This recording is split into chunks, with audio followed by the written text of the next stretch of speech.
So, hibah adalah satu pemberian semasa hidup. Saya besarkan perkataan hidup tu. So, dia adalah satu pemberian secara percuma. Kita bagi itu tanpa mengharapkan apa pembalasan daripada penerima hibah. Dan kita bagi itu semasa hidup dan kita tidak meletakkan apa-apa syarat lah. Sepatutnya macam itulah hibah ni kita bagi. Ramai yang menganggap hibah ni macam hadiah lah. Kita bagi hadiah. Tapi sebenarnya ada beza antara hibah dengan hadiah. Sebenarnya ada beza sebab hibah ni dia unik. Hadiah tu kadang-kadang kita boleh bagi secara surprise. Tidak ada ijab kabul pun hadiah ni. Tapi hibah ni dia kena ada ijab kabul dia yang kita akan tengok dia punya rukun dan syaratnya. Um, di dalam perbahasan tentang hibah ni, kita ada dua apa? Kita ada dua mazhab ataupun dua aliran yang agak berbeza. Satu aliran mazhab Syafi'i dan Hambali, satu lagi aliran mazhab Maliki dan Hanafi. Mazhab Syafi'i dan Hambali, kemudian dia ada pecahan juga ni, bukannya semua ulama mazhab Syafi'i, semua ulama mazhab Hambali. Kadang-kadang ada juga setengah ulama ni, dia walaupun dia ulama mazhab Syafi'i, dia akan menyokong pendapat mazhab Hanafi, itu lain. Kita just kira secara umumnya macam nilah. Secara umumnya mazhab Syafi'i dan Hambali ni dia melihat hibah ni sebagai jual beli ataupun dia kiaskan kepada jual beli. Bahkan kalau kita buka buku-buku ataupun kitab-kitab ulama, tajuk hibah ni dia masuk dalam tajuk al-bai', bawah tajuk al-bai', bawah tajuk jual beli. Walhal hibah ni bukan jual beli sebab kita tidak ada pertukaran material tu. Cuma dia apa yang membezakan antara hibah dengan jual beli ialah balasan kasih sayang, tidak ada balasan material. Tapi apabila mazhab Syafi'i dan Hambali ni dia kiaskan hibah ini kepada jual beli, maka di dalam mazhab Syafi'i dan Hambali, hibah itu perlu ada qabat dan tasarruf. Qabat dan tasarruf ini bermaksud penerima hibah itu perlu menerima harta hibah. Semasa hidup tu dia perlu menerima, dan penerima hibah hendaklah bebas untuk melakukan transaksi ke atas harta hibah. Mana hibah tu perlu berlaku secara sempurna. Dia tidak boleh berlaku secara teknikal sahaja. Dia tak boleh berlaku cakap sahaja hibah, tapi rumah kau pegang lagi yang tak boleh. Kalau mengikut mazhab Syafi'i dan Hambali, perlu ada qabat. Qabat ni penerimaan harta hibah. Tasarruf ini bermaksud kebebasan untuk berinteraksi terhadap harta hibah. So ini adalah, saya akan jelaskan lepas ni. Cuma saya nak tunjukkan kenapa berlakunya perbezaan pendapat. Kerana dia punya kecenderungan itu berbeza berbanding dengan mazhab Maliki dan Hanafi, yang mana mazhab Hanafi dan Maliki ini dia melihat hibah ini adalah tabarruk, pemberian sebelah pihak.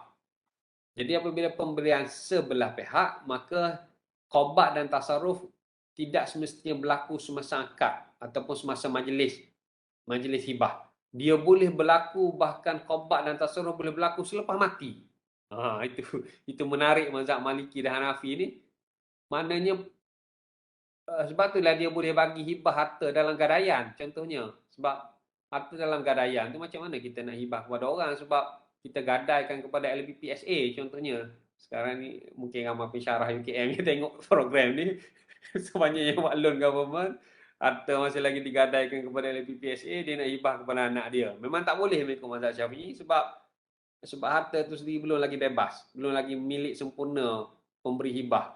Sebab macam mana anak dia nak terima harta tu, sebab harta tu masih lagi digadaikan dan tidak ada kebebasan sebab harta tu masih lagi digadaikan kepada LPPSA. Tapi mengikut mazhab Maliki dan Hanafi dibolehkan, sebab qabat dan tasarruf tu dia bukan kemestian semasa akad, dia boleh berlaku selepas itu, walaupun selepas mati barulah boleh penerima hibah tu menerima. Itu pun dibolehkan kalau mengikut mazhab Maliki dan Hanafi. So ini contoh perbahasan di dalam kitab-kitab ulama tentang menghibahkan keuntungan yang belum diperolehi. Contohnya saya membeli saham UKM Sdn Bhd dan saya kata apa saja keuntungan dalam UKM Sdn Bhd ini, keuntungan itu saya hibahkan. Saya hibahkan kepada isteri saya. Kalau ikut mazhab Syafi'i, akad yang macam tu tidak sah sebab untung itu belum berlaku. Tapi kalau ikut mazhab Syafi'i, kalau ikut mazhab Maliki, akad hibah yang macam tu adalah sah kerana dia sudah ta'yin, dia sudah determine, dia sudah letakkan spesifik untung dalam syarikat UKM Senang Berhad ni dia hibahkan kepada isteri dia. Tapi untung itu belum berlaku, entah rugi. Jadi mengikut mazhab Syafi'i kena dapat untung dulu barulah dia buat akad hibah. Itu adalah isu-isu yang ulama bahas sebab mazhab Maliki dia melihat akad itu boleh berlaku walaupun perkara itu belum lagi berlaku pun, untung tak berlaku lagi, tapi dia boleh sudah akad sebab qobak dan tasarruf tu boleh berlaku dikemudiankan. Dia bukan akad luzum, dia adalah akad pelaksanaan, dia bukan akad mengesahkan. Tapi mengikut mazhab Syafi'i, qobak dan tasarruf itu adalah akad yang menentukan ataupun syarat yang menentukan sah ataupun tidak sahnya hibah. Jadi kita tidak ada undang-undang yang spesifik tentang hibah. Kita belum ada enakmen hibah. Macam tadi saya sebut, wasiat tadi kita ada 6 negeri yang ada enakmen wasiat.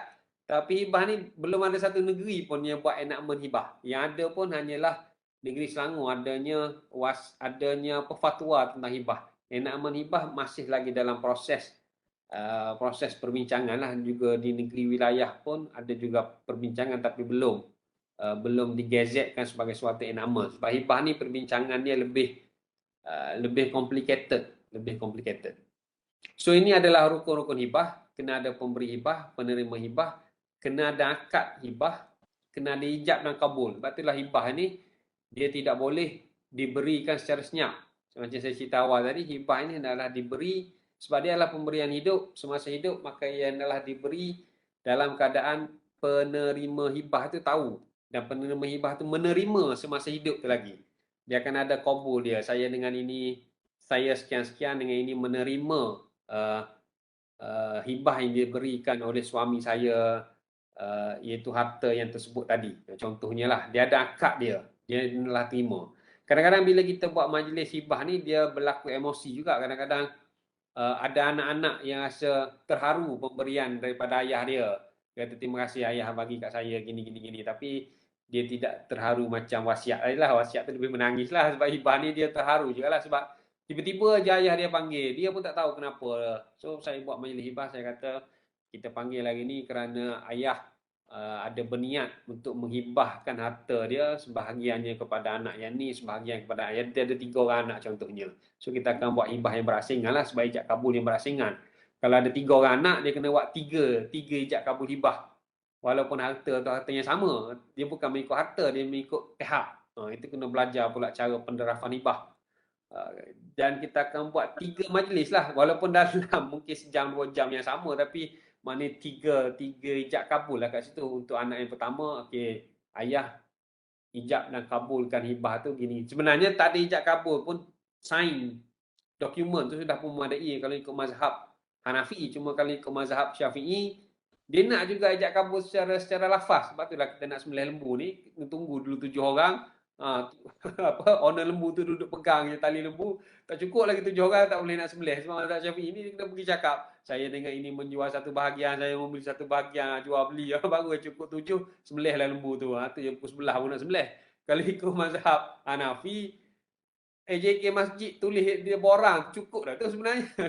Sembelih terus je, tak payah tunggu yang 7 orang tu datang. Tapi mazhab Syafi'i tak boleh, dia satu-satu, dia kena ada ijab kabul tu secara sirah lafaz tu.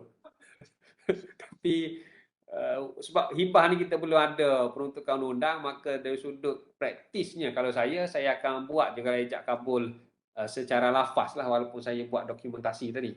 Sebab supaya ada the feel ijab kabul tadi. Kemudian ini syarat pemberi hibah, kita kena speak juga kot.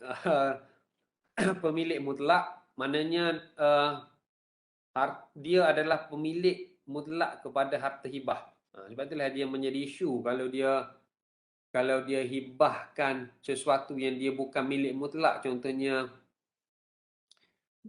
dia hibahkan harta yang masih dalam gadaian, bukan milik utam. Sebab harta yang masih lagi dalam gadaian bank, dalam gadaian LPPSA, maka pemilik harta tadi dikatakan sebagai bukan pemilik mutlak pada harta tersebut, kerana harta tersebut digadaikan kepada pembiaya, digadaikan kepada kepada bank lah untuk membeli harta itu sendiri pun kita sudah memohon pinjaman ataupun pembiayaan daripada pihak-pihak institusi itu. Jadi harta tadi dia bukan milik penuh pemilik harta lagi. Dia masih lagi ada kepentingan pemegang gadaian. Maka oleh mazhab Syafi'i tidak boleh hibah dalam keadaan seseorang itu bukan lagi pemilik mutlak.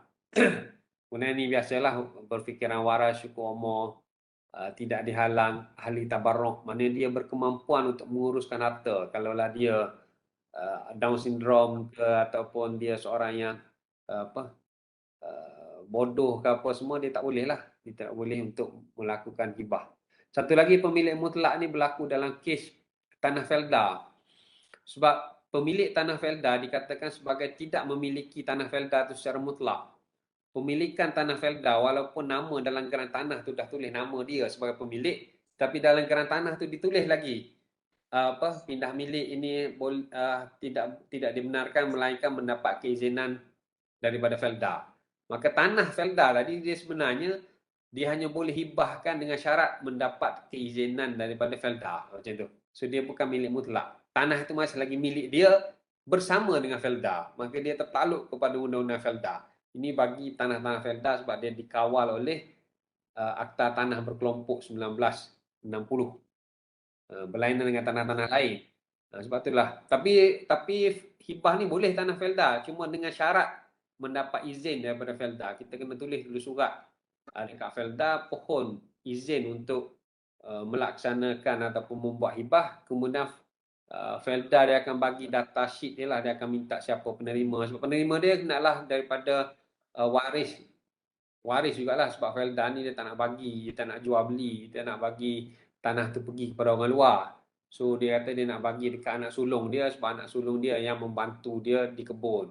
Anak lain tu dah jadi doktor, dah jadi pensyarah, dah jadi engineer, dah pergi ke tempat lain. So anak sulung, so dia nak hibahkan kepada anak sulung.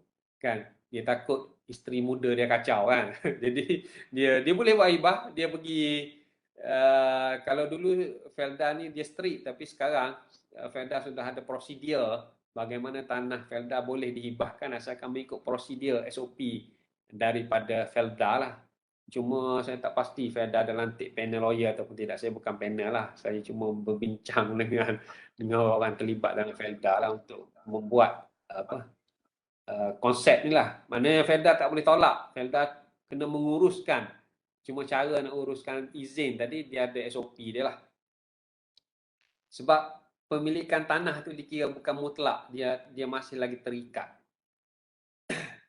Penerima hibah, siapa saja boleh jadi penerima hibah. Kalau dia tidak berkelayakan, maka pemegang amanah boleh menerima harta hibah. Sebab itulah kalau kita hibahkan kepada anak kita yang kecil, maka dalam dokumentasi hibah tadi kita buat pelantikan. Saya dengan ini melantik isteri saya sebagai pemegang harta kepada anak saya. Barulah saya buat, saya dengan ini menghibahkan tanah di kampung sekian-sekian kepada anak bongsu saya. Anak bongsu dapat tanah kampung lah murah-murah. jadi isteri tu pun saya sebagai pemegang harta kepada anak bongsu sekian-sekian nama dengan ini menerima hibah bagi pihak anak saya macam tu. So dalam dokumentasi hibah tu ijab kabul masih lagi berlaku, tetapi yang mengkabulkan tu adalah pemegang harta kepada penerima hibah yang kanak-kanak tu. Jangan suruh budak tu pula yang menerima hibah yang jadi tidak sah lah sebab kanak-kanak di bawah umur 18 tahun tidak boleh memegang harta. Dia perlu diterima oleh pemegang amanah dia lah, wali harta ataupun wali mal dia. Tuan, kalau saya tanya, boleh adakah itu juga menjawab soalan daripada Encik Muhammad Fuad? Ada dekat dalam chat tu, soalan yang atas sekali. Dia tanya, adakah anak berkeperluan khas seperti autism boleh menerima dan membelanjakan hadiah hibah yang dibuat atas nama mereka bagi tujuan keperluan kehidupan? Adakah hadiah hibah berkenaan perlu diletakkan di bawah pemegang amanah? Kiranya anak autism ni dah lepas daripada 18 tahun. Adakah masih perlu pemegang amanah? Bagi saya autism ni dia adalah OKU mental walaupun dia lebih umur 18 tahun sebab dia dalam kategori tidak sempurna akal lah walaupun dia berumur lebih 18 tahun.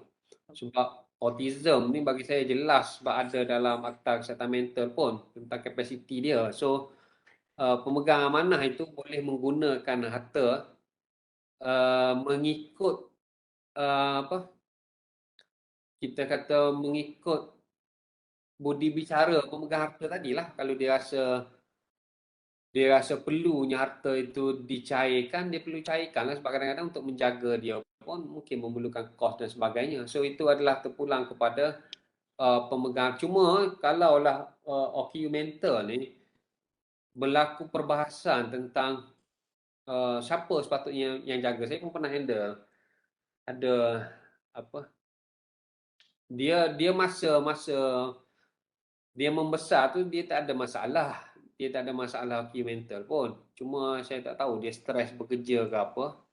Bila dia dah mencecah umur dewasa, dah ada harta barulah dia menghadapi masalah mental dan akhirnya diberhentikan kerja lah. Tapi dia still lah sempat membeli rumah dan dia ada duit dalam bank dan berlaku pertikaian antara adik-beradik dia lah siapa yang nak jaga. So benda tu boleh diputuskan di bawah Seksyen 58 Akta Kesihatan Mental 2001. Kita bawa ke mahkamah, mahkamah akan tentukan siapakah yang dia panggil jawatan kuasa untuk orang dan estate. Siapakah jawatan kuasa untuk menjaga harta occupmental tadi. Dia macam konsep dia sama dengan apa walimah tadi. Cuma untuk yang ada masalah mental ni dia ada satu peruntukan khusus pula di bawah Undang-Undang Sivil, di bawah Akta Kesihatan Mental. Sebab walimah tadi secara umum dia mungkin waris kanak-kanak, tapi untuk yang masalah mental ni dia ada peruntukan lain pula. Maknanya kalau lah dah ada walimah kemudian nak dicabar pula walimah tu boleh buat satu permohonan lain pula. Permohonan lain pula. Dan saya ada satu kes bagi anak yatim yang apa kita kata uh, yatim piatu lah, maknanya mak ayah dah tak ada. Dunia dia seorang anak tunggal, dia tak ada ni. Jadi keluarga sebelah ayah pun nak jaga, keluarga sebelah mak pun nak jaga. Siapakah yang paling layak? Benda tu ada apa pertikaian dan mahkamah boleh menilai lah. Ada kadang-kadang apa kakak dengan abang pun bergaduh nak jaga harta adik. Satu kes yang saya buat tu dapatlah dekat adik perempuan dia. Si abang ni tak dapat.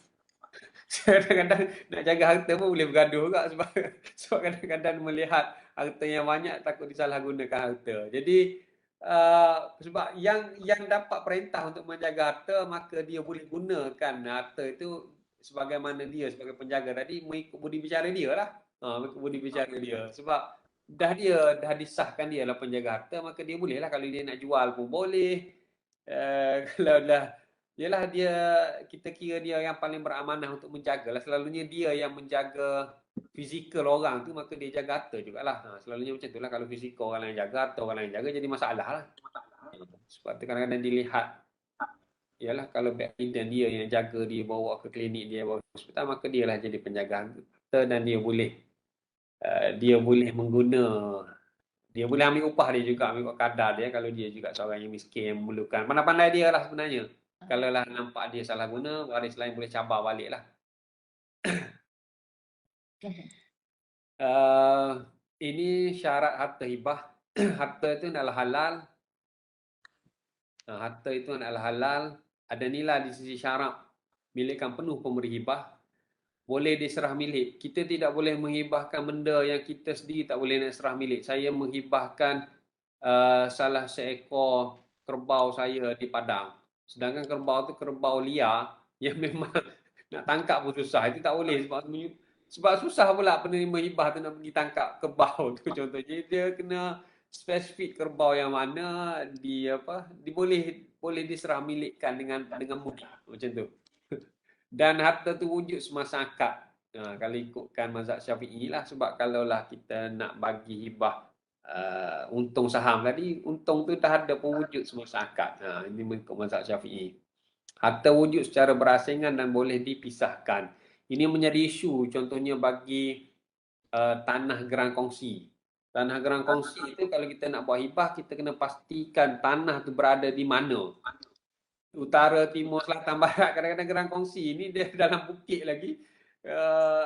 Jadi tak tahu kat mana lagi. Jadi bila bagi hibah pun jadi pening. Penerima hibah kata, oh ini arwah ni dah bagi kat saya. So saya dapat bahagian kanan.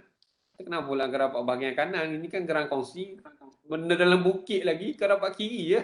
Jadi kalau nak buat hibah, kalau berlaku benda-benda yang ni, kita kena make sure sudah pun ada persetujuan di antara pemilik geran tanah tadi, sudah pun ada ukuran secara tidak rasmi oleh juru ukur dan sebagainya, dan diwujudkan, okey kau ambil bahagian ni, kau ambil bahagian, barulah kita boleh buat hibah tu secara sempurna. Tidak dia akan jadi pertikaian, ini isu bagi geran kongsi dan sebagainya lah, benda-benda yang kita nampak macam mudah, tapi kadang-kadang benda ni pun boleh menjadi pertikaian dan wujud pertikaian di mahkamah pun wujud benda-benda macam ni. Sebab Petronas ambil yang muka depan ni.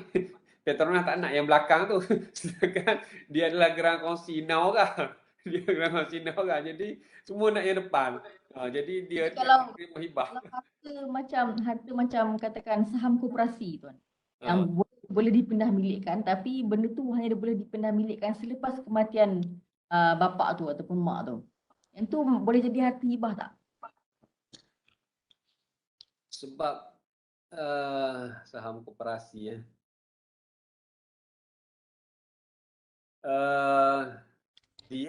Dia bila saham koperasi ni kalau meninggal dia jadi macam mana? Dia jadi pusaka. Ada setengah koperasi dia akan cairkan dan bagi terus baliklah pada waris dalam bentuk tunai. Tapi ada juga koperasi yang dia benar akan ambil alih nama tu. Ambil nama tu. Kalau ambil alih nama tu, siapa yang mana benda tu berlaku selepas kematian dan diberi, mana waris akan tentukan siapa yang akan ambil kan. Oh, okey. Macam mana saya pun tak arif untuk saham koperasi. Cuma yang saya fahamnya secara asasnya dia tidak boleh dijadikan hibah lah, sebab dia nak efek tu selepas berlaku kematian. Jadi kalaulah dia isi sekarang pun belum lagi transfer saham tu semasa hidup pemegang saham koperasi itu. Kan, sebab hibah ni adalah pemberian semasa hidup yang dia sudah pun berlaku semasa hidup itu sendiri. Cumanya dia ini pun advance yang dibuat. Saya ingat wasiah shop. Wasiah shop ni dia advance sikit. Saya pun belum mengkaji secara detail. Dia contohnya dia ada hibah CDS account. Hibah akaun saham. Hibah akaun saham. Ini hanya dibuat di wasiah shop. Saya bukan nak iklan wasiah shop. Sebab wasiah shop ni dia pergi lebih advance berbanding dengan syarikat-syarikat amanah yang lain. Saya tak pasti dia punya modus operandi dia tu macam mana, tetapi dia ada satu produk yang dinamakan sebagai contohnya hibah saham. Maknanya akaun CDS tu kita dah boleh hibahkan sewaktu hidup lagi, dan apabila meninggal akaun tu tak jadi pusaka tapi dia menjadi milik penerima hibah. Saya tak tahu konsep saham koperasi ni boleh dikiaskan sama dengan akaun CDS ke? Boleh dikaskan begitu. Jadi dia benda-benda macam tu syarikat-syarikat lain belum lagi mengiktiraf benda tu, tapi adanya. Sebab tu saya kata dia jadi susah sikit hibah ni, sebab kadang-kadang kalau yang ikut strict mazhab Syafi'i mungkin dia akan menolak. Dia kata ni tak boleh hibah ni, produk macam ni kalau buat hibah pun tidak sah. So dia tak buat produk tu. Tapi ada mazhab yang boleh menerima, dan mungkin wasiah shop ni dia melihat kepada keperluan untuk adanya hibah akaun-akaun tadi, walaupun nampak macam tak boleh, tetapi dia buatlah cara-cara dia yang saya tidak ada pengetahuan lah, sebab saya bukan panel di wasiah shop. Saya cuma sebut sebab puan sebut saham koperasi ni, mungkin kena bertanya dengan syarikat tersebut juga. Mungkin mana ini adalah satu perkara yang agak advance untuk dipikirkan. Secara umumnya tak boleh lah sebenarnya, tak boleh hibah. Tapi saya nak kata tak boleh hibah secara total je tu susah juga, sebab mungkin ada di sana adanya produk-produk ini yang boleh dihibahkan dan ada cara-cara yang dia buat yang di luar daripada ilmu dan pengalaman saya lagi lah. Macam itulah yang saya boleh sebutnya. Antara yang agak advance-nya ialah Wasiah Syok lah. Saya bukan memuji Wasiah Syok, tapi Wasiah Syok ni dia banyak ambil pendapat mengikut mazhab Hanafi dan Maliki tadi. Dan dia akan sesuaikan mengikut perundangan di negara kita, mengikut kepakaran dia lah. Lecturer UKM juga lah yang jadi panel dekat situ kan. Prof Zamro, Dr. Nuliza, saya kenal sebenarnya. So itu isu harta hibah yang kalau nak kira mazhab Syafi'i dia agak terhad lah, sebab mazhab Syafi'i dia kena betul-betul berlakunya perpindahan serah milik itu berlaku semasa hidup. Dia tidak boleh berlaku selepas kematian. So ini akad hibah. Akad itu perlu berlaku perlu berlaku, mana kena ada qabul ke mana pun, penerima hibah kena tahu dan dia qabul, dan sepatutnya tidak ada apa-apa syarat lah. Ini adalah syarat akad hibah. Ini saya dah jelaskan tentang penerimaan harta hibah. Yang menjadi beza tu ialah kerana mazhab Syafi'i melihat penerimaan harta hibah itu adalah syarat yang wajib. Kalaulah kita buat hibah tapi tak terima harta hibah, maka hibah tidak sah. Saham tadilah tak terima pun, cuma akan terima lepas mati. Sebagai mazhab Syafi'i dan Hambali, benda tu tidak sah. Cuma mungkin mazhab Maliki dan Hanafi, kalaulah benda tu boleh dilaksanakan selepas kematian, maka hibah itu boleh jadi sah sebab dia boleh terlaksana juga selepas mati. Saya ingat itulah isu tu. Isu yang melibatkan terjadinya perbezaan pendapat dan benda tu dia agak rapuh lah. Kalau adalah hibah yang dibuat macam tu, sebenarnya boleh berlaku pertikaian di mahkamah kalau ada pihak yang mempertikaikan. Boleh dibawa ke mahkamah untuk mahkamah decide. Sebab kita tidak ada statute, kita tidak ada yang nak menghibah, yang nak mengatakan kita nak ikut yang mana. Kecuali hibah takaful, kita ada Akta Perkhidmatan Kewangan Islam yang cover, jadi dia agak sukar untuk dibawa ke mahkamah untuk cabarlah sebab dia sudah jelas di dalam jadual 10 Akta Perkhidmatan Kewangan Islam tu dibenarkan hibah bersyarat. Hibah bersyarat tu maknanya peserta takaful itu boleh menarik balik hibah dia, dibenarkan penerima hibah tidak qabul dan sebagainya lah adalah hibah takaful tu dia lain. Dan ini antara syarat sahnya penerimaan harta hibah. Dia antara isu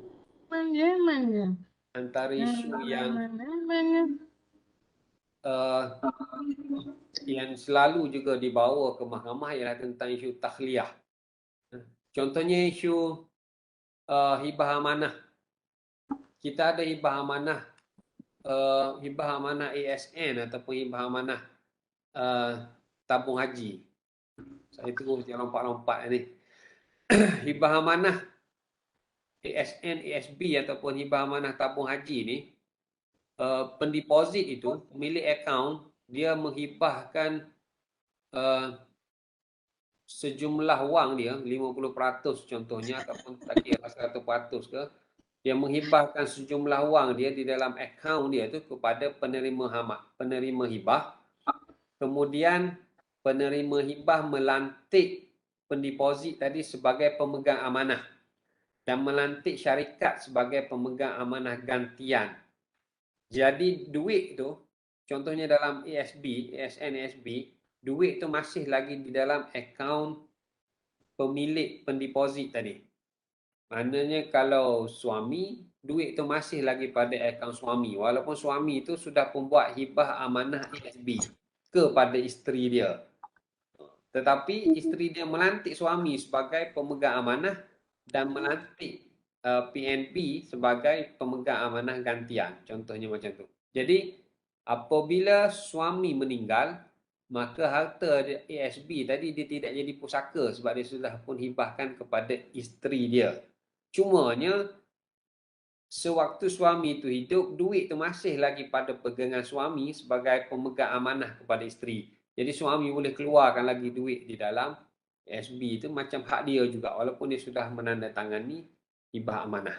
Kalau dia mati maka syarikat akan menggunakan kuasa wakil yang dia ada untuk transfer duit suami tadi kepada akaun ASB isteri sebab dia sudah pun menghibahkan akaun hibah amanah.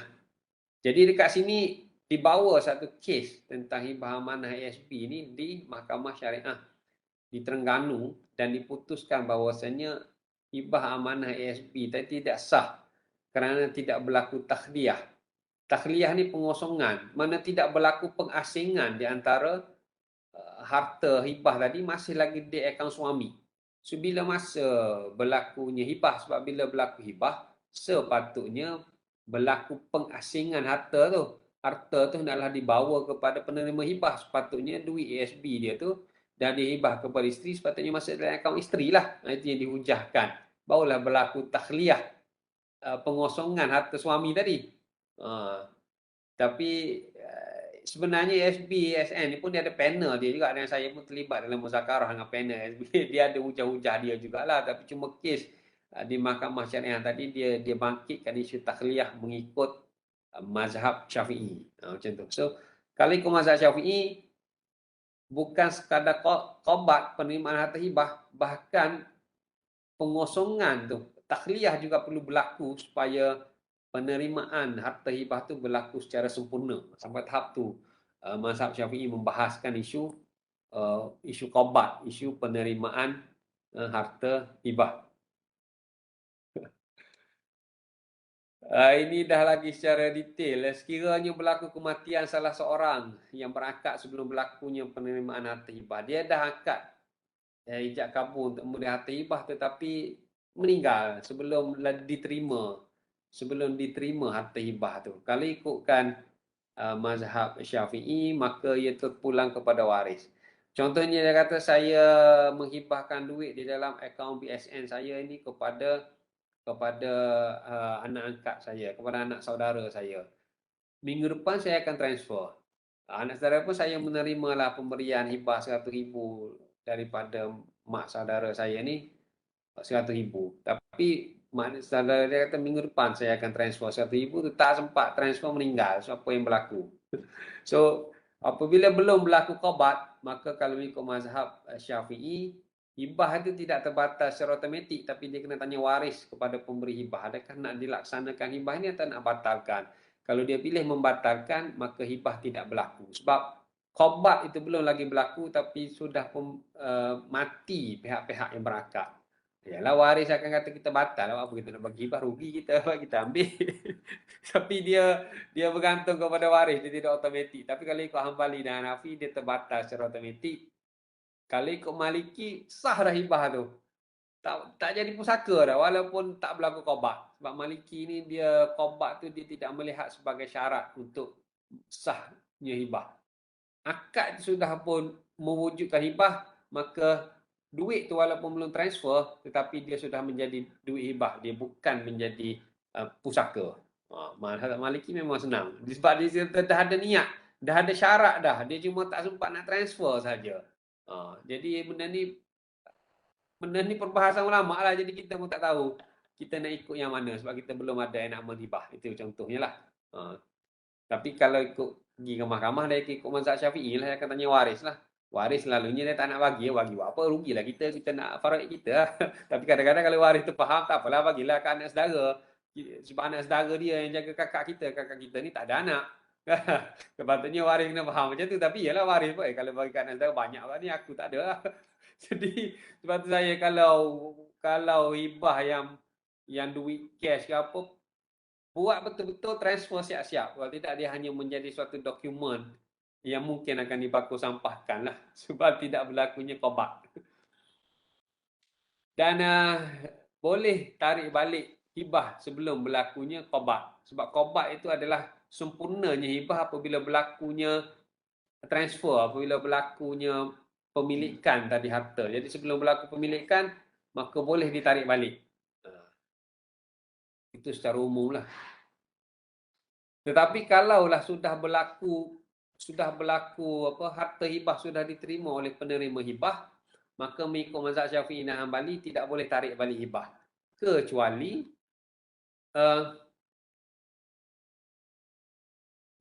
boleh berlaku tarik balik hibah, saya just skip lah kot. Kecuali boleh berlaku tarik balik hibah daripada usul kepada furu'. Macam ni, kalaulah hibah itu daripada bapa kepada anak ataupun daripada datuk kepada cucu ataupun daripada nenek kepada cucu ataupun daripada ibu kepada anak, maka hibah itu boleh ditarik balik. Sebab hibah ni adalah suatu pemberian sukarela tanpa apa-apa balasan. Apabila bapa dia bagi dekat anak dia rumah ataupun tanah, anak dia tak bayar apa-apa. Anak dia tak bayar apa-apa, memang ayah itu menghadiahkan rumah tersebut kepada anak dia. Mengikut mazhab Syafi'i, ayah tu boleh tarik balik hibah tersebut walaupun tanah tersebut dah pun ditukar nama kepada nama anak. Ini pun juga berlaku di dalam kes di Mahkamah Syariah. Dah tukar dah nama tanah kepada nama anak. Kan? Kemudian isteri meninggal. Bila isteri meninggal, mulalah si ayah ni dia kahwin baru. Bila dia kahwin baru, mungkin dia terpengaruh dengan isteri baru dia.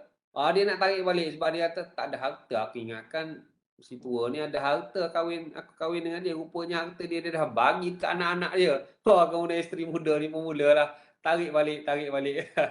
Jadi sebenarnya hibah daripada bapa kepada anak boleh ditarik balik. Memang boleh ditarik balik sebab anak tu tak bayar apa-apa pun. Anak tu tidak membayar apa-apa, itu memang harta ayah. So memang ayah boleh tarik balik. Itu cerita negatif lah, saya bagi contoh. Tapi memang ada berlaku pun, pernah saya nak advice. Walaupun nama dalam geran tanah sudah pun ditukar nama anak, si ayah dia boleh membatalkan hibah. Ini pun berdasarkan kepada hadis sebenarnya. Ada satu hadis Nabi SAW, hadis yang panjang. Apabila ayah ni dia memang bagi harta dia kepada anak dia. Tetapi dia umur panjang sehinggalah dia sudah, maknanya harta dia makin sikit, umur dia makin panjang dan dia rasa macam dia tidak ada keselamatan lah, maknanya dia makin lama makin penat, makin tidak boleh bekerja, tapi dia maknanya harta tu makin sedikit, jadi dia nak balik harta tu daripada anak dia, macam tu. So dia meminta kembali daripada anak dia supaya anak dia kembalikan beberapa harta tu kepada dia untuk surviving dia lah, untuk kelangsungan hidup dia. So anak ini bertemu baginda Nabi SAW menceritakan perkara inilah. Dia kata, ayah aku ni dah bagi harta kat aku, kemudian ni minta balik. Tapi bukannya ayah ni bergaduh dengan ayah, bukan anak ni bergaduh dengan ayah sebenarnya, cuma ialah hadis tu macam tu. Hadis tu macam tu. Jadi itulah baginda Nabi SAW pun anta wa maluka li abika. Maknanya kamu tu sendiri dan harta-harta kamu tu sebenarnya milik ayah kamu. Kerana kamu itu sendiri pun dinafkahkan oleh anak kamu. Kamu sekarang ni berharta menjadi ni, maknanya ayah kamu yang menafkahkan kamu. So sekiranya ayah kamu nak kembalikan harta tu kepada dia, maka dia sebenarnya berhak. Sebab anta wa maluka li abika. Kamu dan harta-harta kamu tu adalah milik ayah kamu. Dalam kes tu lah. Jadi tak ada masalah pun. Sebenarnya anak tu dia pun bukan yang bergaduh dengan ayah dia. Dia cuma menceritakan kepada baginda Nabi. Jadi ayah tu pun gembira lah bila baginda Nabi mengesahkan bahawasanya ayah ni boleh meminta kembali harta yang dia hibah kepada anak. So secara umumnya memang kalau daripada ayah kepada anak ataupun daripada ibu kepada anak ataupun daripada datuk kepada cucu, nenek kepada cucu, maka dia boleh ditarik balik. Kecuali berlaku perubahan kepada matan. Contohnya dia hibahkan tanah tetapi anak tu sudah buat rumah sewa atas tanah yang kosong. Maka ayah tak boleh tarik balik sebab harta tu dah berubah. Kalau ayah nak tarik balik, ayah kena bayar harga rumah sewa yang rumah-rumah yang dibangunkan oleh anak tadi. Sebab tu saya kata kalaulah ayah dah bagi tanah, kau buatlah pembangunan atas tanah tu, barulah ayah tak boleh nak tarik balik.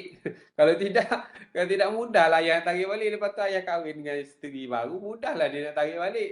Jadi kena pandailah juga. Kena pandai je. Bukan kita derhaka kepada ayah kita, tapi kadang-kadang ayah kita bila dah tua dia pun dia jadi pening. Bila dia adanya penasihat-penasihat lain. Si anak ni dia buat rumah atas tanah kosong tadi, dia sewakan untuk dia membantu adik-adik dia yang masih lagi belajar. Baguslah sebenarnya bila kematian isteri tadi. Ayah pun kata tak apalah, aku bagilah tanah ni dekat engkau, kau uruslah, aku pun dah tua. Kau buatlah apa-apa kat tanah ni. Dia pun buatlah rumah, kemudian dia sewakan. Adalah untung kat situ, dia bantu adik-adik dia, tiba-tiba kahwin lain nak tarik balik. Kalau tarik balik dalam keadaan harta hibah sudah pun berlaku, maka walaupun undang-undang asalnya membenarkan bapa tarik balik, tetapi bila berlaku perubahan material, maka ada consideration, ada pengiraan di situ yang perlu dia jadi boleh tarik tetapi bersyarat. Bersyarat hendaklah dipampas kerugian anak tadilah, contohnya macam itulah, ataupun terus tak boleh tarik balik lah sebab harta hibah itu sudah berubah sifatnya. So ini adalah panjang perbahasan ini sebab benda tu melibatkan keadilan lah.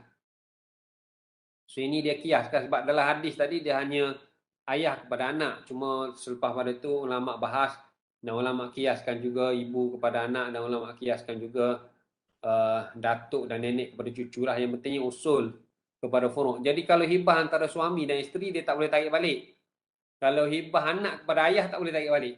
Hibah ayah kepada anak saja boleh tarik balik. Kalau anak dah hibah kepada ayah, tak boleh tarik balik lah. Kalau begitu juga kalau suami hibah kepada isteri, tak boleh tarik balik lah. Kalau suami hibah kepada isteri, lepas tu dia nak tarik balik. Jadi isteri buat tak tahu je lah, buat bodoh je lah. Cepat-cepatlah minta si suami tu hibah. Kan, kalau nampak si suami ni perangai lain macam je, makin berumur makin lain macam, cepatlah minta suami hibah kepada isteri. Sebab kalau suami hibah kepada isteri, dia tak boleh tarik balik lah. Dia boleh tarik balik hanya daripada usul kepada furuk, daripada yang atas kepada yang bawah. Kalau berlaku perceraian macam mana tuan?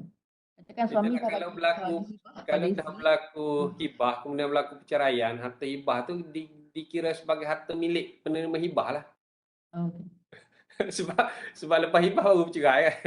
Uh, Adalah sebab dah nampak ada jadi isu, hibah dulu kemudian barulah minta cerai kan.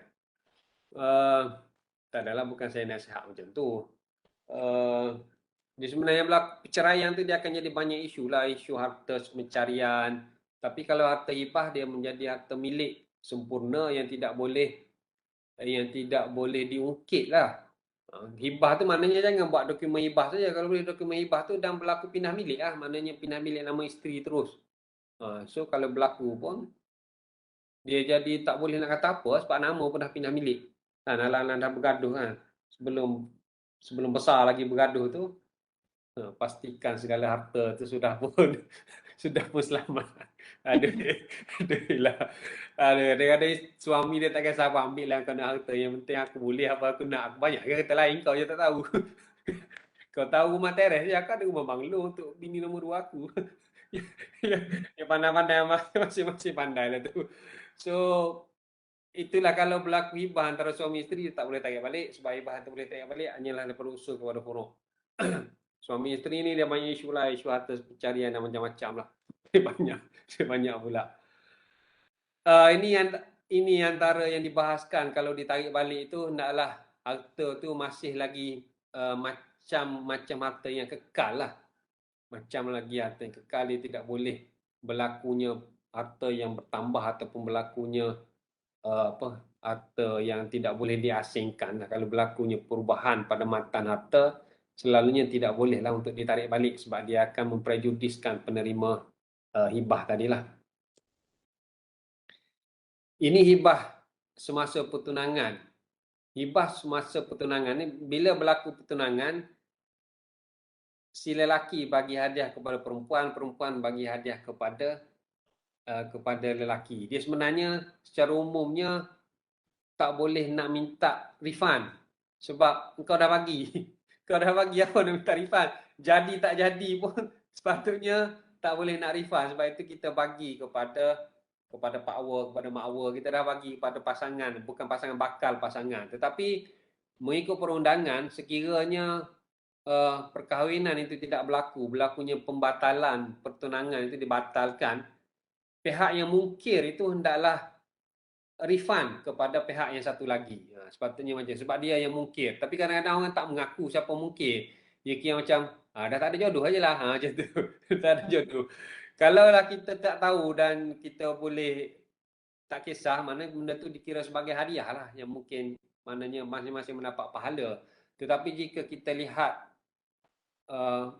mungkir janji tu berlaku kerana memang disengajakan ataupun memang tak puas hati sebab tiba-tiba tak ada sebab, tiba-tiba je tak nak kahwin kan, kita dah habis banyak kan. So benda tu kita boleh tuntut lah, mana pihak yang memberi tu dia boleh tuntut untuk pihak yang mungkir tadi menggantikan mengikut nilai lah. Saya pernah handle satu kes sebenarnya dalam belasan ribu juga lah habis. Dia mungkir tu sebab si lelaki ni tipu. Dia kata dia bujang, rupanya dia dah ada isteri. Kan? Jadi saya kata pertunangan ini dibatalkan kerana penipuan daripada pihak lelaki yang asalnya mengaku bujang. Nak kahwin, berapa hari nak kahwin? Barulah pecah rahsia rupanya dia dah ada isteri. Jadi memanglah sebelah sini tak nak. Dia tak nak jadi isteri nombor 2. Jadi dia mungkin habis dengan dia bagi banyak lah, dia bagi dekat yang lelaki tu. So saya bawa kes tu dan akhirnya mahkamah membenarkan untuk refund lah. Bukan sekadar refund, membayar ganti rugi malu lah sebab dia dah buat jemputan kahwin dengan undangan dan sebagainya lah. Tapi itu boleh dituntut. So kalau kita menuntut tu dia bukannya kita buruk siku, tetapi kerana berlakunya mungkir, hibah itu boleh dituntut balik kerana itu dikira sebagai suatu mungkir janji oleh pihak yang satu lagi. So boleh tuntut lah kalaulah adanya kita boleh buktikan berlakunya mungkir lah, kalau tidak boleh. Tapi kadang-kadang ada kes juga yang kita pun confuse siapa yang mungkin, dia macam dah memang tak ada jodoh dua tu kan. Masing-masing menuduh. Kalau masing-masing menuduh tu susah juga lah sebenarnya. Tapi kalau kita rasakan kita dah rugi banyak, kita ada hak untuk saman pihak yang satu lagi dan kita menuntut balik hibah yang kita bagi tadi. Sebab ada peruntukan undang-undang membenarkan lah. So, kita pergi lebih detail lagi bila bercakap tentang hibah ini. Hibah ni asalnya adalah secara mutlak. Hibah mutlak ni macam ni. Hibah mutlak ni kita bagi, seorang itu dia bagi hibah kepada penerima hibah tanpa apa-apa balasan dan tanpa apa-apa syarat. Sebab hibah ni adalah pemberian yang tidak ada apa-apa balasan. Mana tidak ada balasan material. Si bapa dia bagi dekat anak dia tanpa apa-apa balasan material. Mana dia bagi itu betul-betul ada rasa kasih sayang. Tetapi di sana ada perbahasan ulama tentang hibah yang diberi tanpa balasan tetapi dia sertakan dengan syarat. Dia ada hibah, memang tak ada apa-apa balasan, kau tak perlu bayar apa-apa ke aku, tapi aku letakkan beberapa syarat. Maka adakah perkara ini dibenarkan? So antara yang sebenarnya panjang, hibah bersyarat tu panjang. Saya tak nak huraikan panjang lebar. Ya, sebab kita masa yang 3 jam pun dah panjang dah sebenarnya, tapi maknanya kalau nak pergi kepada yang panjang tu kita kena pergi kepada spesifik tajuk tu pula. Hibah bersyarat balasan, hibah bersyarat umur. Selalunya yang syarat ni yang banyak dibincangkan oleh ulama ialah tentang syarat umur. Syarat umur yang selalu kita dengar ialah tentang hibah umrah dan hibah rukbah. Hibah umrah ni macam ni. Hibah umrah ni kita seorang itu dia dah bagi hibah. Dia dah bagi hibah. Kemudian dia bagi syarat. Dia kata hibah ni sudah pun berjalan. Tetapi hibah ni akan terbatal apabila salah seorang daripada kita meninggal. Dia panggil hibah umrah, hibah sepanjang umur. Pemberi dengan penerima hibah ni, dia berangkat, okey aku bagi hibah dekat kau. Tetapi hibah ini terbatal apabila salah seorang daripada kita meninggal. Contoh yang saya selalu bagi, ini contohnya real sebenarnya. Seorang pemilik rumah di satu taman perumahan, dia bagi rumah corner lot dia tu dekat seorang ustaz. Sebab di tepi perumahan tu ada surau. Ada surau. So, ustaz tu dia lah yang menjaga surau tu, dia menjadi imam dekat surau tu. So asalnya ustaz tu dia agak jauh, tapi yang rumah Konelok dekat Surau tadi pun bisnes dia bisnes dia berkembang, dia pergi pula di perumahan yang sebelah yang lebih gated, yang ada banglo apa semua. So dia kata rumah Konelok dia ni dia hibahkan kepada ustaz ni. Dia hibahkan kepada ustaz ni duduklah di rumah Konelok dia ni, ustaz ni jadilah penjaga surau, jadi imam kat surau, apa, memakmurkan surau dengan mengajar apa Iqra dan sebagainya. Dan ustaz duduklah dekat rumah tu dengan syarat. Dengan syarat dia, dengan syarat hibah saya kepada ustaz ni terbatal apabila salah seorang daripada kita ini meninggal. Kalau saya meninggal, maka hibah ni terbatal, rumah yang saya bagi dekat ustaz ni menjadi pusaka saya kepada anak-anak saya. Sekiranya ustaz pula meninggal, maka hibah saya kepada ustaz juga terbatal kerana anak ustaz bukannya ustaz. Anak ustaz ni tak boleh nak jaga surau sebab anak ustaz ni pensyarah lah. Bagus juga sebenarnya anak ustaz ni, tapi dia bukan ustaz untuk jaga surau. Jadi kalau ustaz meninggal pun hibah saya kepada ustaz juga terbatal, yang mana saya mungkin memanggil ustaz lain ataupun saya boleh buat apa-apa saja kepada rumah Konelok saya ni. Itu hibah itu sebenarnya wujud. Dan hibah itu memang ada dibahaskan oleh ulama'. Kita panggil hibah tu hibah umrah. So benda tu kena jelas, sebab ada juga berlaku pertikaian yang tidak jelas sebab dia hanya buat mulut. Bila dia hanya hibahkan secara mulut, dia jadi masalah apabila pemilik harta tadi meninggal, dia jadi pusaka anak-anak pergi tuntut pula sewa tertunggak daripada ustaz tu 5 tahun. Ustaz duduk sini tak pernah bayar sewa 5 tahun. Mati ustaz tu nak bayar kalau 1,000 sebulan 5 tahun pun. Ustaz tu kata aku duduk dulu. Ayah kau suruh aku duduk sini jaga surau. Mana ada sewanya. Dia dah bagi hibah kat aku. Jadi benda tu perlu dibuat dengan hitam putih. Yang ulama bahas itu adalah sebenarnya hibah umrah istilahnya, kerana dia hibah sepanjang hayat, sama ada hayat pemberi hibah ataupun hayat penerima hibah. Benda tu dibolehkan oleh ulama sebab syarat dia tu clear. Cumanya mazhab Syafi'i dia tidak memanggil ini hibah. Mazhab Syafi'i memanggil ini adalah pinjaman manfaat. Sebab ain dia panggil ain. Ulama dia bahas harta ni kepada ain dan manfaat. Ain tu ialah harta benda tu sendiri. Rumah tu sendiri adalah ain kita panggil. Menikmati rumah itu adalah manfaat. So ustaz itu tidaklah mendapat rumah, tidak mendapat ain barang rumah tu, dia hanya mendapat manfaat rumah. Iaitu dia duduk rumah tu tanpa bayar sewa. So apa yang ustaz tu dapat ialah manfaat rumah, bukannya ain rumah. Ain rumah masih lagi menjadi pusaka kepada pemberi hibah. Maka mazhab Syafi'i tidak menamakan ini sebagai hibah. Mazhab Syafi'i menamakan ini adalah pinjaman, dia panggil ariyah. Maknanya apa, pemilik harta tadi, datuk yang saya kenal ni datuk. Datuk tadi, sebelum tu mungkin dia bukan datuk kot, bisnes dia naik sekarang jadi datuk. So, datuk ni dia bagi dekat ustaz tu, dia bagi sewa percuma macam tu. Jadi dia bagi hibah manfaat rumah dia itu sahaja. Sebenarnya dia bagi pinjaman untuk ustaz tu meminjam duduk di rumah dia tanpa membayar sewa. Tapi benda tu perlu dibuat secara jelas lah supaya dia tidak berlaku tunggakan sewa oleh anak-anak dia nanti dan sebagainya lah. Dan ini dibenarkan oleh ulama', cuma istilah sahaja yang berbeza kerana mazhab Syafi'i tidak memanggil hibah, mazhab Syafi'i memanggil dia sebagai ariyah, sebagai suatu pinjaman manfaat. Tetapi mazhab Maliki terutamanya dia kata nak panggil hibah pun tak apa, kita panggil dia sebagai hibah umrah. Hibah umrah ni dia tak banyak isu sangat, dia cuma jadi isu apabila contohnya penerima hibah ni dia renovate. Contohnya dia tengok tandas ni teruk sangat, dia pun renovate cantik tandas tu, habislah 10,000 renovate tandas. Jadi dia kata, okeylah yang kau dah mati, aku pun bagi baliklah rumah ni sebagai pusaka kau, tapi aku dah renovate rumah ni, bayarlah balik. Jadi isu lah. Itu jadi isu, sebab itulah kena jelas. Adakah renovate yang dibuat itu mendapat izin pemilik harta, maka boleh diklaim balik ataupun halal lah. Sebab kau duduk pun free, halal je lah.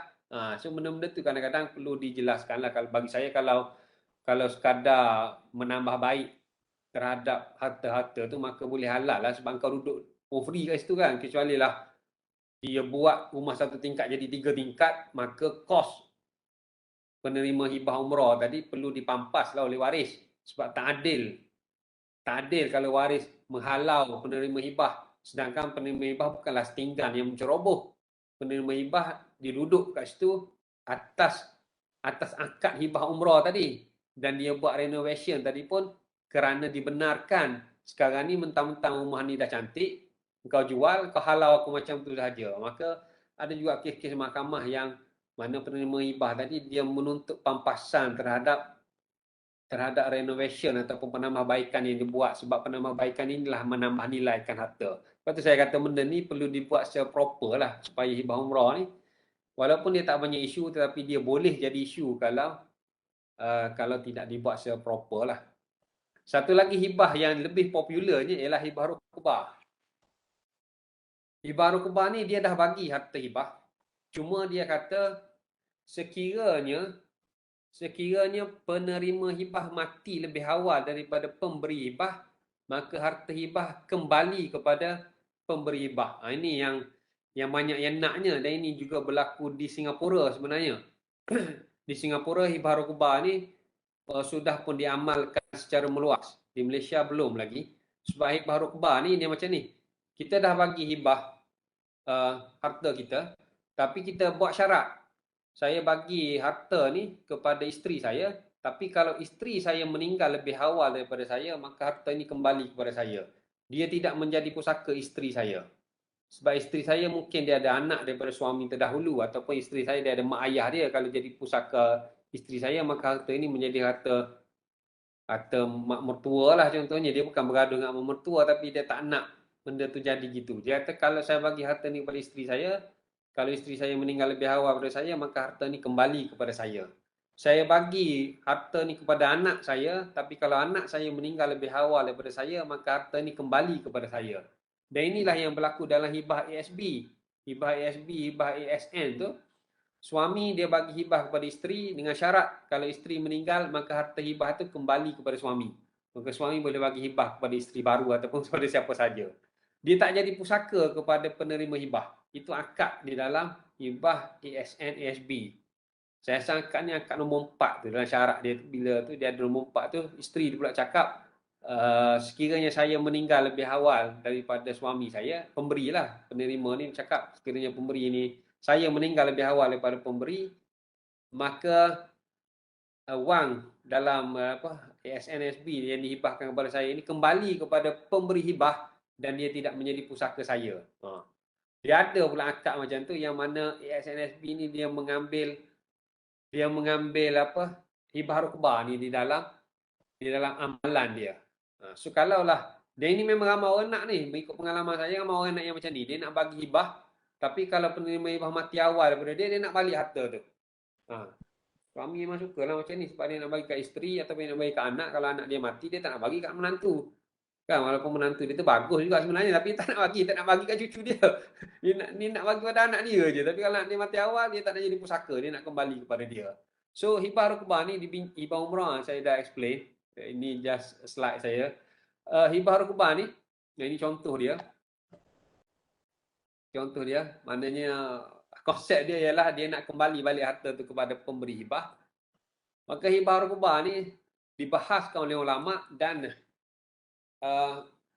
jumhur mengatakan hibah itu sah tetapi syarat itu terbatal. Termasuklah mazhab Syafi'i. Mazhab Syafi'i mengatakan kalaulah pemberi hibah tu kata saya bagi harta ni kepada penerima hibah, kalau penerima hibah mati awal daripada saya, maka harta ni kembali kepada saya, maka syarat kembali kepada pemberi hibah itu terbatal.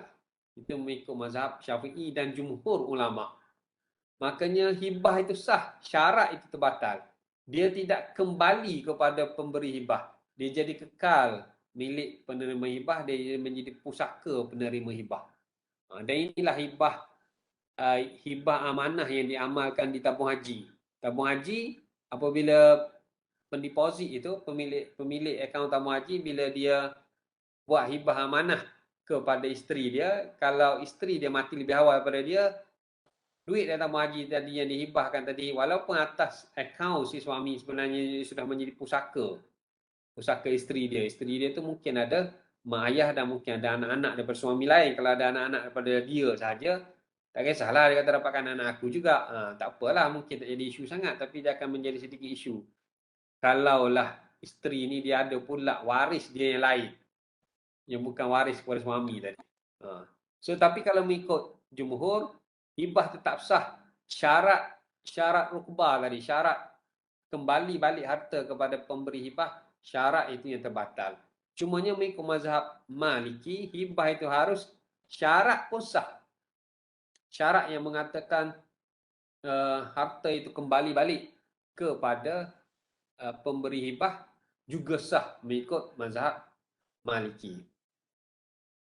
So sebenarnya hibah rukbah ni sama ada kita sedar ataupun kita tidak sedar, sebenarnya hibah rukbah ni kita sudah amalkan sekurang-kurangnya dalam 3 praktis di tempat kita. Praktis di Malaysia ini kita sudah mengamalkan amalan hibah rukbah, walaupun kita mungkin istilah rukbah agak janggal bagi kita, tapi sebenarnya kita sudah mengamalkannya at least di 3 tempat. Yang pertamanya di dalam hibah takaful.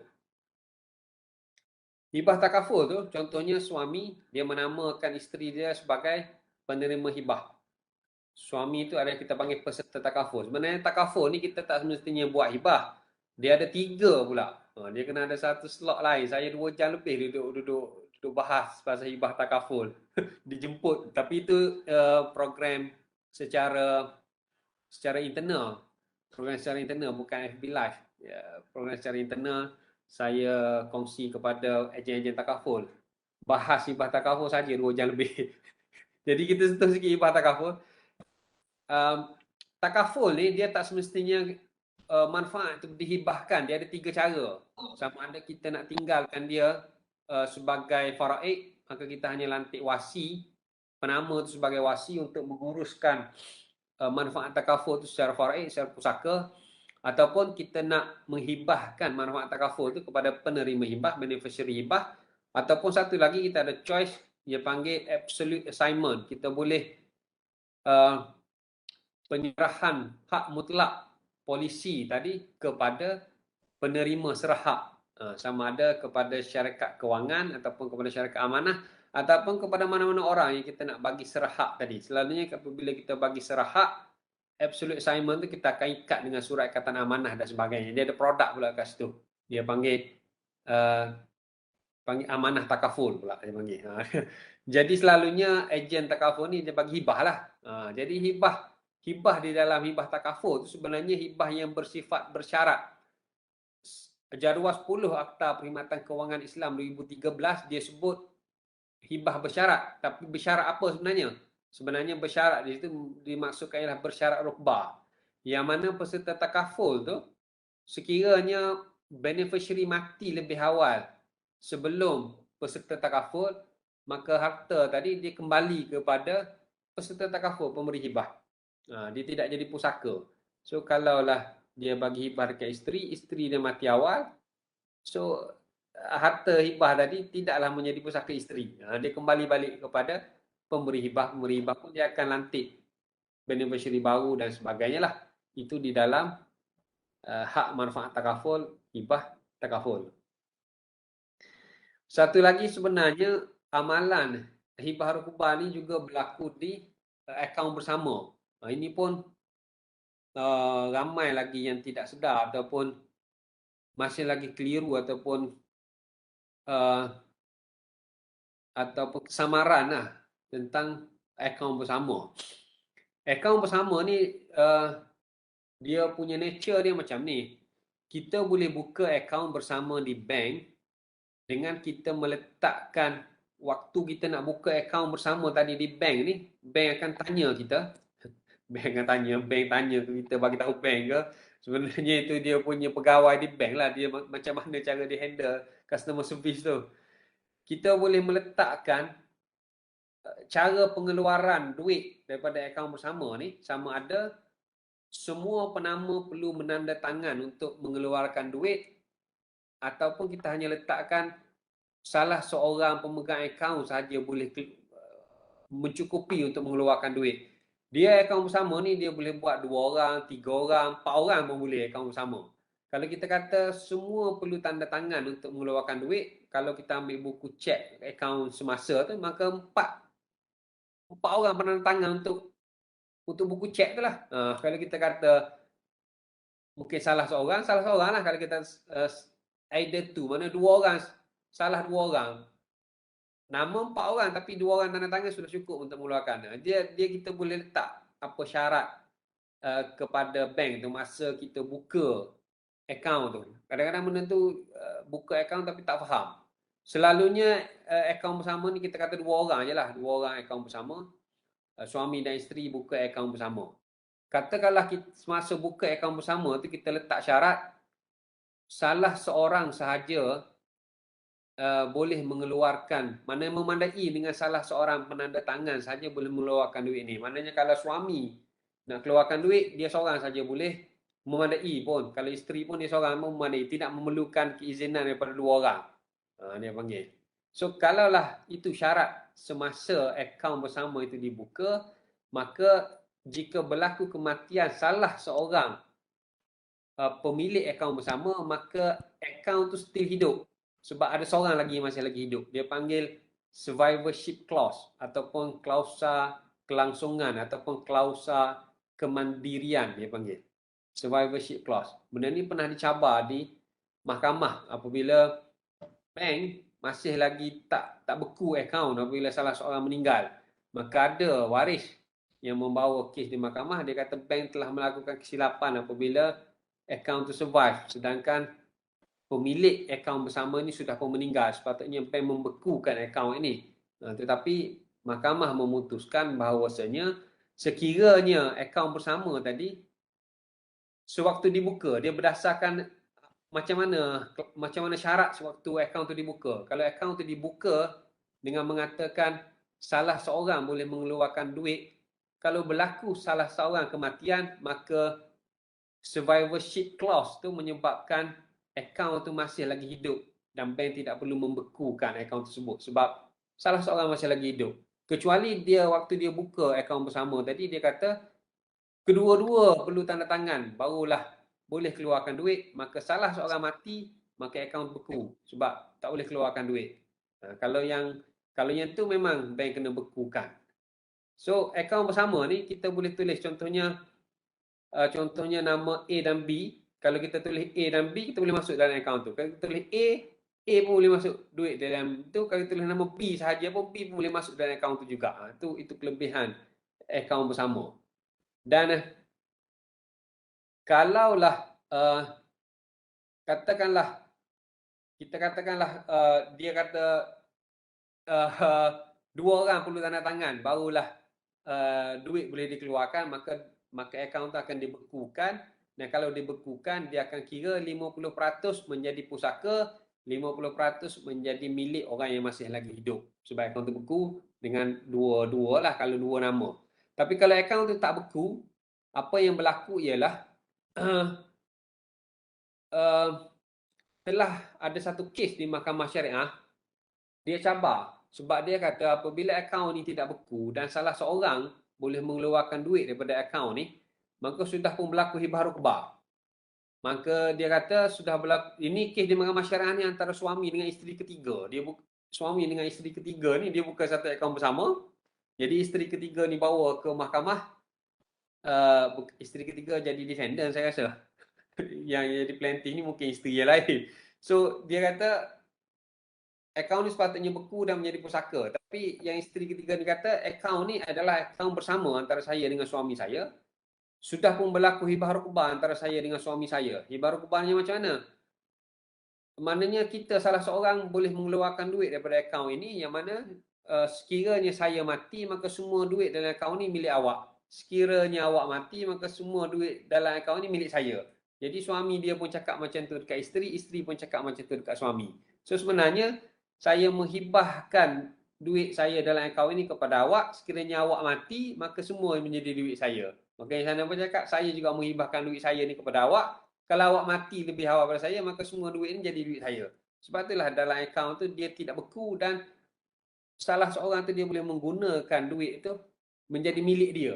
Dia tidak jadi pusaka. Sebab sudah pun berlaku hibah rukbah secara tersirat di dalam amalan hibah, di dalam amalan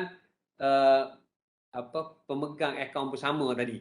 Dan dia boleh buktikan di mahkamah syariah, isteri ketiga tadi dia boleh buktikan, dia boleh keluarkan duit tu masa suami dia hidup pun dia boleh keluarkan seorang-seorang sebab dia ada kad ATM dan dia ada nombor PIN, dan selepas suami dia mati pun dia boleh keluarkan juga duit tu sebab dia kata memang duit dia juga, memang duit dia juga, dan dia tidak ada apa-apa isu. Sebab itulah kalau kita buat akaun bersama ni untuk kita betul-betul memanfaatkan amalan hibah rukbah ni, kita make sure pemilik yang seorang lagi tu ada PIN number dia ataupun ada ID dan password dia. Walaupun kita pegang lah dia punya, ataupun kita nak bagi ID password pun tak apa, kita pegang, at least kita bagi dia PIN number dan kita pegang lah dia punya debit card tu kan. Kita bagi jarang-jarang je lah, masa birthday bagilah kat dia guna kan. Tapi maknanya supaya kalaulah berlaku kematian, maka pemilik yang seorang lagi dia boleh buktikan di mahkamah dia tahu dan dia boleh guna duit tu. Sebab ini pernah diputuskan di mahkamah berlakunya amalan hibah rukbah di dalam akaun bersama di institusi kewangan. Sebab kita nak elak daripada pusaka ni jadi beku kan. Saya rasa ini adalah salah satu choice yang kita ada lah berdasarkan amalan hibah rukbah. Satu lagi amalan hibah rukbah yang diamalkan ialah di ASN-SB lah. Sebab di ASN-SB ni, Permodalan Nasional Berhad ni memanglah produk hibah amanah. ASN-SB memang berdasarkan hibah rukbah. Saya ingat di syarat nombor 4 tu memang dia sebut terus, sekiranya penerima hibah meninggal awal, maka harta ini kembali kepada pemberi hibah dan dia tidak menjadi pusaka penerima hibah. Itu memang jelas di dalam hibah amanah ASN-SB. So kalaulah kita tak nak duit kita ni beku dan kita ada banyak duit cash, sama ada kita buka akaun bersama dengan isteri kita atau pasangan kita dan kita buat salah seorang sahaja yang boleh keluarkan dan tak jadi beku dan dia boleh guna terus, ataupun kita masukkan dalam ASN-SB dan kita buat hibah amanah ASN-SB, ataupun satu lagi takaful tu lah. Ini adalah sebab yang ni antara produk ini bukan produk yang dibuat oleh syarikat amanah ke apa, ini memang produk yang sudah kita boleh pilih sendiri. Kita boleh pergi ke ASN-SB, bukan saya nak berkempen, kita boleh buka akaun di bank Islam ke, bank Islamik ke, bukan yang Islam lah, sebab kita sudah ada perbankan Islam kan, CMB Islamik ke, public bank Islamik ke, M-Bank Islamik. Dulu M Islamic Bank jadi M-Bank Islamik contohnya. So pergi aja mana-mana boleh buka akaun bersama ataupun yang takaful tadilah. Ini antara amalan hibah rukbah untuk duit cash. Untuk hartanah dia jadi susah. Hartanah dia jadi susah sebab dia tak jadi rukbah. Pemilik yang seorang tu dia akan jadi pusaka lah. Kecuali di Singapura dia membenarkan hibah hartanah secara rukbah. Bila adanya amalan dokumentasi hibah rukbah menjadikan 1/2 salah seorang meninggal, dia yang masih hidup menjadi pemilik keseluruhan tanah rumah.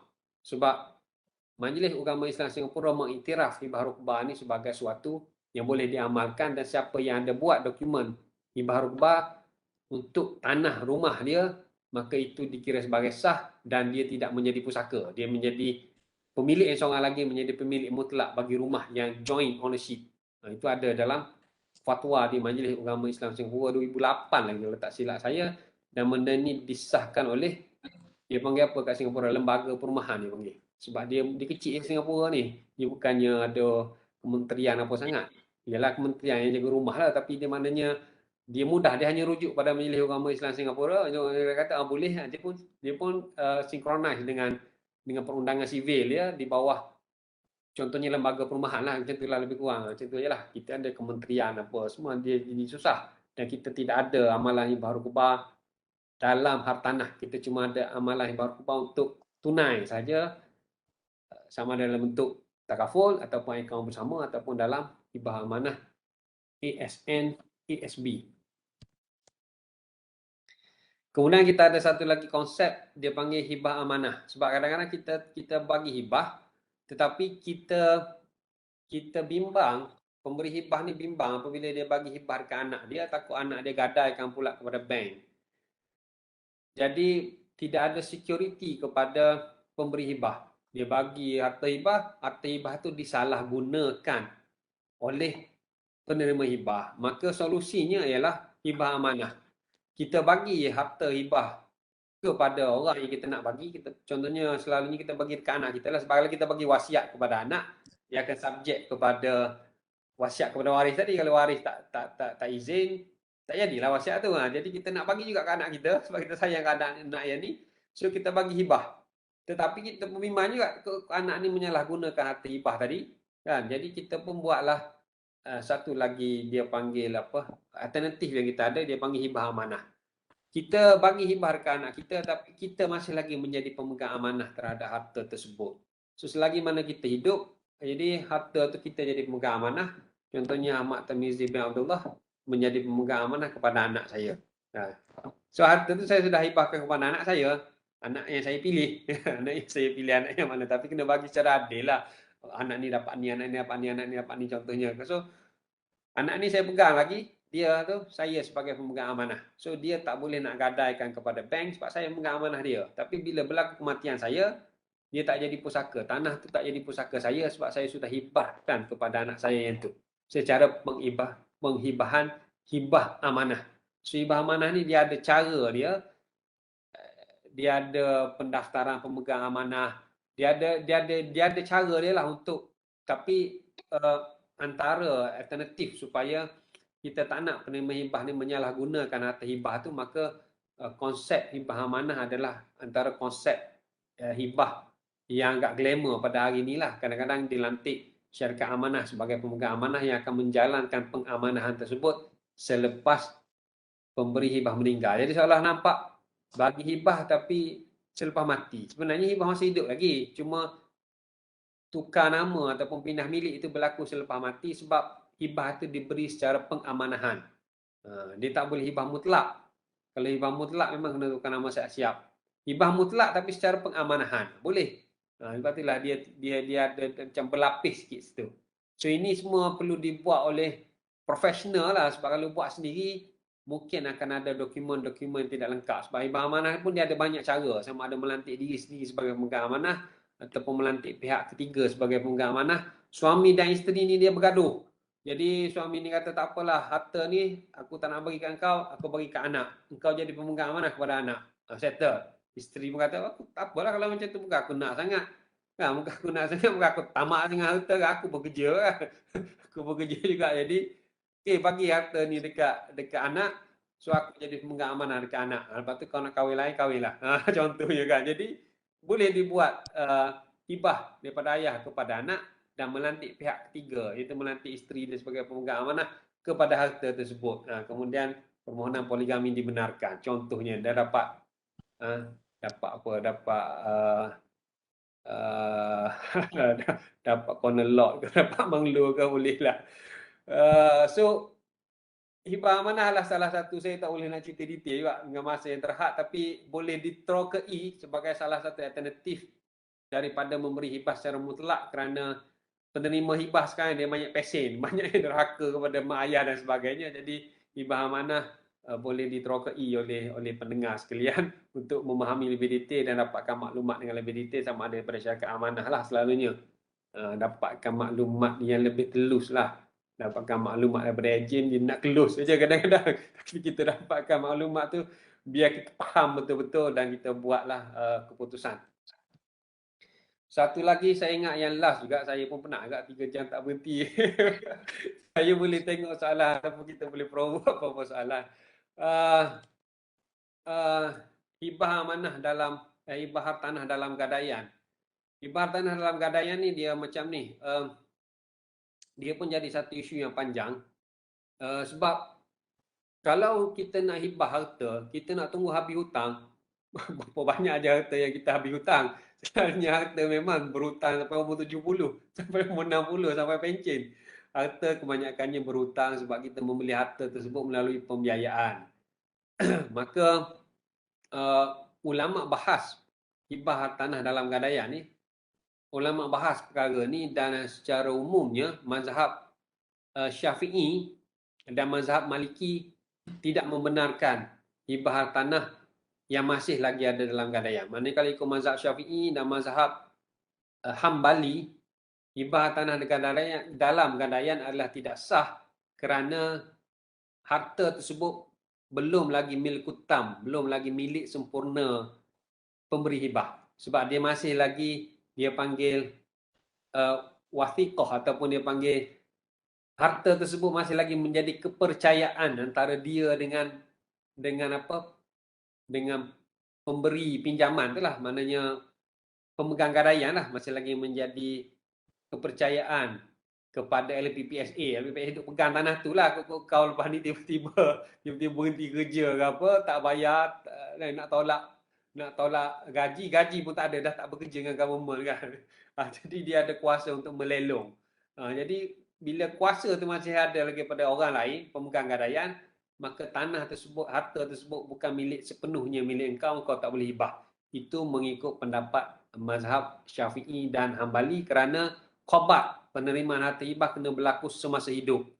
Kena berlaku masa hibah tu. Hibah tu kena qabat, kena terima. Nak terima macam mana? Sebab milik belum lagi sempurna, dia masih lagi dipegang gadaian itu oleh institusi perbankan lah.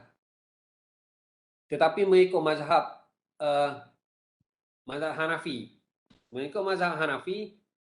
dibolehkan sekiranya mendapat izin pemegang gadaian. Kita buat dokumentasi hibah, kemudian kita tulis surat dekat LPPSA ataupun kita tulis surat dekat bank. Kemudian bank pun tulis, saya dengan ini membenarkan hibah yang dibuat. Maka dia jadi sah. Tapi sebenarnya tak pernah pun bank bagi. Cumanya secara teorinya, kalaulah pemegang gadaian itu membenarkan, maka hibah itu boleh menjadi sah. Itu mengikut mazhab Hanafi.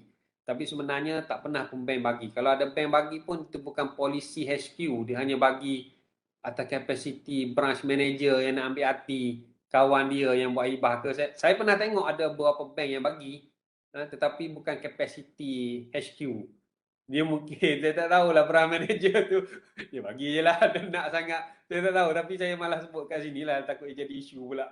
Tapi setahu saya, belum ada polisi daripada HQ yang buat membenarkan lah. Tapi walaupun saya pernah tengok ada bank yang buat surat membenarkan. Dia membenarkan dengan syarat lah. Tapi mengikut mazhab Hanafi, sekiranya pemegang gadaian itu membenarkan hibah, maka hibah tersebut menjadi sah. Itu mengikut mazhab Hanafi. Mengikut mazhab Maliki pula, hibah tanah dalam gadaian ini menjadi sah sekiranya ada dhaman. Dhaman ni maknanya ada jaminan bahawasanya pinjaman itu boleh dilunaskan apabila berlaku kematian pemberi hibah. Dhaman inilah yang ditafsirkan oleh ulama kontemporari sebagai takaful. Sebab hibah sekarang, kalaulah pemberi hibah tu dia ada takaful untuk pinjaman dia tu, pembiayaan dia tu di-cover oleh takaful, maka dia boleh menghibahkan harta tanah dalam gadaian dia, asalkan pemberi hibah tadi dia ada takaful. Sekiranya dia berlaku kematian kepada dia, maka takaful akan cover sepenuhnya hutang dia, bukan separuh. Sepenuhnya hutang itu di-cover oleh takaful, maka hibah itu menjadi sah mengikut mazhab Maliki berdasarkan dhaman tadi sudah wujud semasa hidup pemberi hibah. So, sama ada kita nak ikut mazhab Syafi'i, Hambali, Hanafi ataupun Maliki, benda itu tidak jelas di negara kita kecuali di Selangor. Di Selangor sudah pun ada fatwa hibah. Fatwa hibah ni ada 14 nombor dia, 1, 2, 3, 4 sampai 14. Boleh rujuk dalam website Fatwa Negeri Selangor tahun lepas, dikeluarkan, diwartakan, digazetkan. Cuma nombor 9 tu, kalau tak silap saya nombor 9, tentang hibah tanah dalam gadaian, Negeri Selangor telah memilih untuk tidak mengikut mazhab Syafi'i dan Hambali. Walaupun kita ni bermazhab Syafi'i, rata-rata di Selangor bermazhab Syafi'i, tetapi Jawatan Kuasa Fatwa Negeri Selangor, saya tidak terlibat, saya bukannya alim ulama duduk dalam tu. Tapi saya tahulah, sebab saya salah seorang dalam saya panel juga untuk MAIS. Tapi saya bukan dalam fatwa lah, saya dalam Baitul Mal. Dalam fatwa tu nombor 9, Negeri Selangor telah memilih mazhab Hanafi dan ataupun mazhab Maliki. Sebab wording dia, hibah tanah yang masih lagi dalam gadaian ini dibenarkan sekiranya sama ada mendapat izin daripada pemegang gadaian ataupun terdapat jaminan daripada takaful tentang harta yang dihibahkan. Maknanya boleh dihibahkan hibah tanah dalam gadaian sekiranya pemberi hibah itu pinjaman dia tadi dijamin oleh takaful. Disebut takaful, mana bukan insurans, takaful. Maknanya takaful itu pula jamin itu secara sepenuhnya lah, secara sepenuhnya.